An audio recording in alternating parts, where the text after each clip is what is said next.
आज की कहानी है दूसरा मायका। अच्छा सा लड़का व अच्छा सा परिवार देखकर उसका विवाह कर दिया गया और वो अपने ससुराल आ गई। ससुराल में इतना बड़ा परिवार तो नहीं था, फिर भी सास ससुर देवर ननद सभी लोग थे। उस परिवार की बेटी सपना भी परिवार की सभी लाडली थी।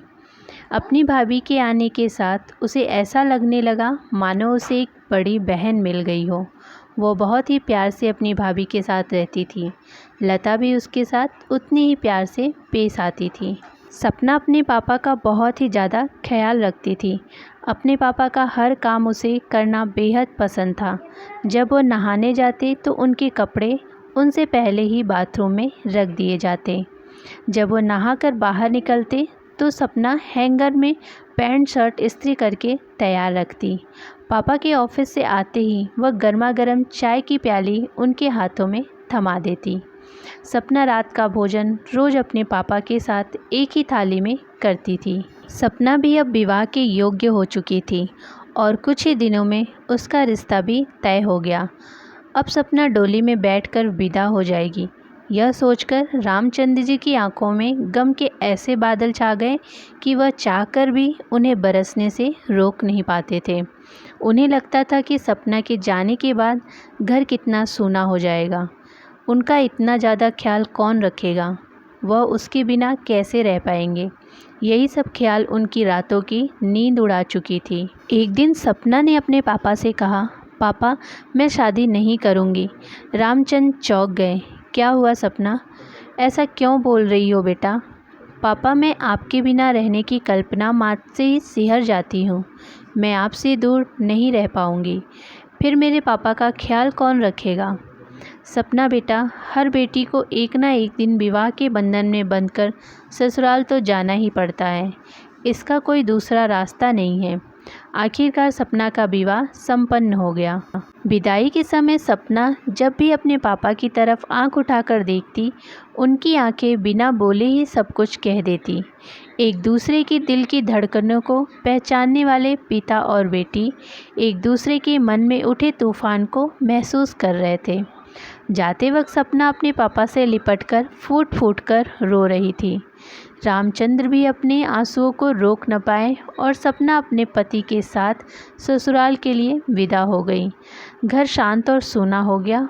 पूरी रात बीत गई।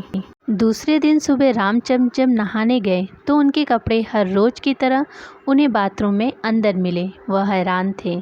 नहाकर जब वो बाहर निकले तब पैंट और शर्ट का जोड़ा इस्त्री किया हुआ बाहर हैंगर पर लटका उनका इंतज़ार कर रहा था। जब शाम को वो वापस लौटे तब उनकी बहू लता सपना की तरह चाय का प्याला पानी के गिलास के साथ लेकर आई। लता की तरफ देखकर रामचंद्र को उनमें अपनी बेटी सपना का रूप दिखाई देने लगा। उन्हें ऐसा महसूस हो रहा था मानो उनके समक्ष सपना ही खड़ी है। रामचंद्र की आंखें उस वक्त खुशी के आंसू से छलक गए। उनकी पत्नी चंद्रा भी यह दृश्य देखकर फूली नहीं समा रही थी।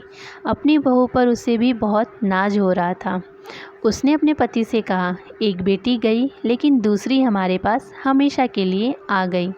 रात में भोजन का समय हो गया। सभी लोग भोजन करने बैठ गए। तब लता को आवाज़ आई, लता बेटा आ जाओ, हम दोनों एक साथ एक ही थाली में खाना खाएंगे। लता आश्चर्यचकित रह गई। वह आई और अपने पिता के पास बैठ गई। रामचंद्र ने अपनी थाली से रोटी का पहला कौर उठाकर अपने हाथों से प्यार के साथ उसे खिलाया और कहा, लता बेटा आज से हम दोनों हर रोज़ साथ में खाना खाएंगे। मैं नहीं जानता कि मेरी एक बेटी विदा हो गई, लेकिन दूसरी बेटी तो मेरे पास है। लता ने खुश होकर कहा, हाँ पापा, हम दोनों अब से रोज़ साथ में खाना खाएंगे। इतना कहकर लता सोच रही थी कि कौन कहता है कि बेटी विदा होकर ससुराल जाती है। मुझे तो ऐसा लगता है बेटी एक मायके से विदा होकर दूसरे मायके आ जाती है, जहाँ बहन भाई माता पिता उसे और मिल जाते हैं। कुछ दिनों के बाद सपना पग फेरेल के लिए वापस आई। शाम का वक्त था। वह अपनी ससुराल की बातें सबको बता रही थी। तभी उसके पापा आए और उनके आते ही सपना ने देखा उसी की तरह लता चाय का प्याला और पानी का गिलास लेकर आई। और पापा ने प्यार से लता के हाथ से चाय ले ली। सपना देखकर मन ही मन खुश हो रही थी। रात के भोजन के समय वो अपने पापा के पास आकर बैठ गई।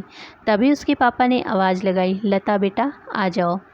आज रामचंद्र की एक तरफ लता और दूसरी तरफ सपना दोनों इसके साथ खाना खा रहे थे।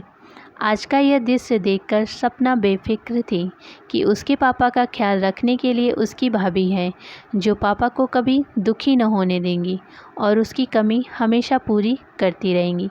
तो फ्रेंड्स, कैसी लगी आज की कहानी कमेंट बॉक्स में कमेंट करके ज़रूर बताइएगा। कहानी पसंद आई, वीडियो अच्छी लगी हो तो चैनल को लाइक शेयर एंड सब्सक्राइब ज़रूर कीजिएगा। धन्यवाद।